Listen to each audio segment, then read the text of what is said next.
Jesus once said, "Come to me, all who are weary and are carrying heavy burdens, and I will give you rest. Take my yoke upon you and learn from me, for I am gentle and humble in heart, and you will find rest in your souls. For my yoke is easy and my burden is light." I record this at the end of a busy week in which we have hosted around 150 primary 7 children in our Easter Code mornings, looking at the events of Holy Week and the Easter weekend.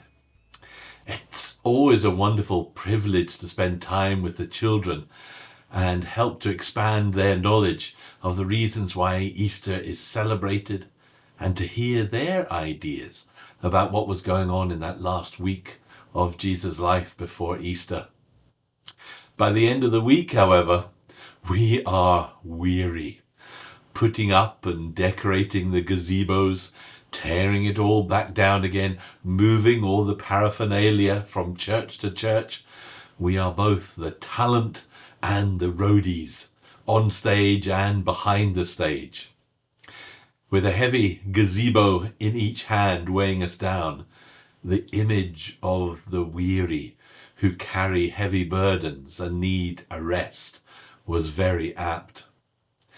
And for Jesus, using these familiar words to his rural audience, who knew a thing or two of carrying a yoke with buckets on either side, then the imagery would have resonated deeply with their own lived experience day by day. But of course, with Jesus and his stories and illustrative examples, there is both a literal sense and a deeper understanding to what he was saying. If you go back a little in the 11th chapter of Matthew's Gospel, just a few verses, you find Jesus in full-on mode. His cousin John, who baptized Jesus, is in prison and has been queried by some of John's friends. And Jesus goes on to defend and indeed eulogize the work of John and all he did to try to draw to people's attention the error of their ways. And Jesus then lambasts some of the cities he has visited who have failed to grasp the importance of his message and actions.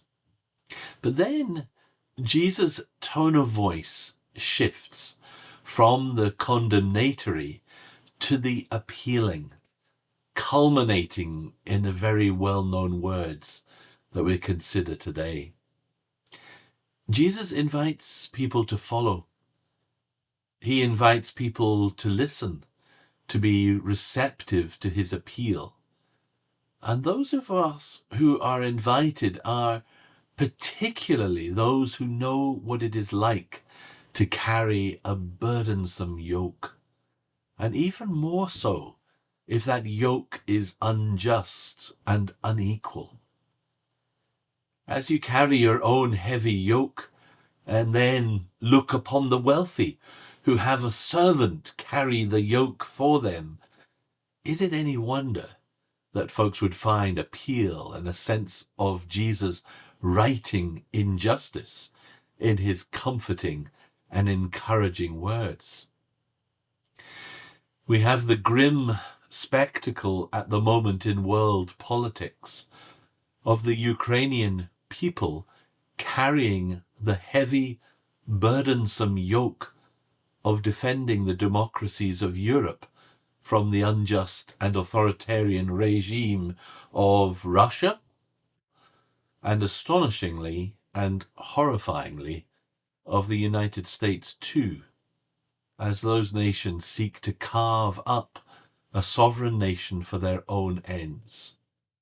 What a burden to be carrying. As we think about the communities and nations that are most adversely affected by climate change around the world, they tend to be the ones that are already most marginalized and vulnerable, and certainly not those who have contributed most to create the climate change that gives them such a burdensome yoke to carry.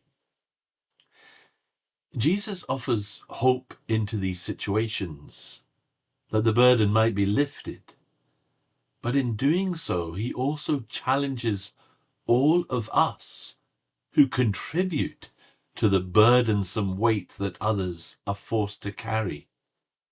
He calls us to strive towards justice for all. The yoke we carry can be very literal, but it can also be spiritual. It can be psychological.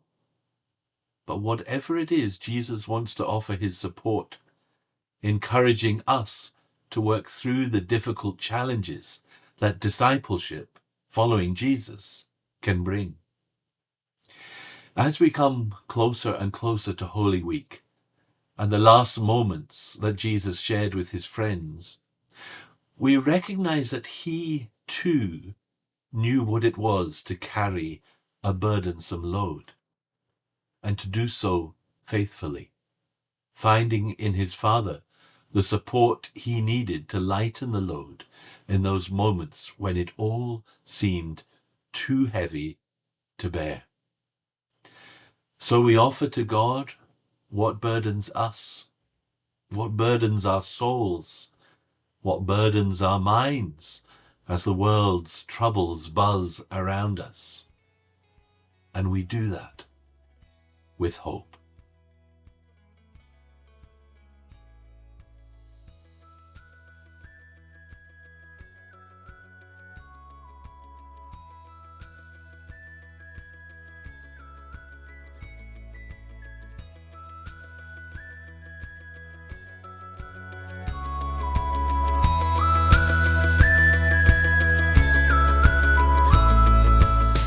Sweet child of mine, come to me and rest. Let go of worry, doubt, the feeling of aloneness. Settle a while with me. Know yourself cherished and cared for. Thank you, God. I needed that reassurance. Life has been very busy lately. I have not been able to stop. Sweet child of mine, come to me and rest. Let go of worry, doubt, the feeling of aloneness. Settle a while with me. Know yourself cherished and cared for. I just don't know if people around me really appreciate all that I'm doing. I'm not one to complain and would never say it to anyone else. But today, I feel I can be honest with you. It is hard, God. Life is just too hard, God. Sweet child of mine, come to me and rest. Let go of worry, doubt, the feeling of aloneness. Settle a while with me. Know yourself cherished and cared for. I never get a moment to myself. Well, so it appears. There's always somebody needing something from me. Well, so it seems. Too much to do, too little time to do it all. Sweet child of mine, come to me and rest. Let go of worry, doubt, the feeling of aloneness, and settle a while with me. Know yourself cherished and cared for. Do you know what, God? This has been really good to get this off my chest. I know it is only a start. Maybe I need to make more time to make this part of my routine. But this time of openness is revealing a lot about what I need to do more of and what I need to make space for. For I feel you are hearing me, and the sense of love and assurance that I am receiving back is just what I am needing to feel.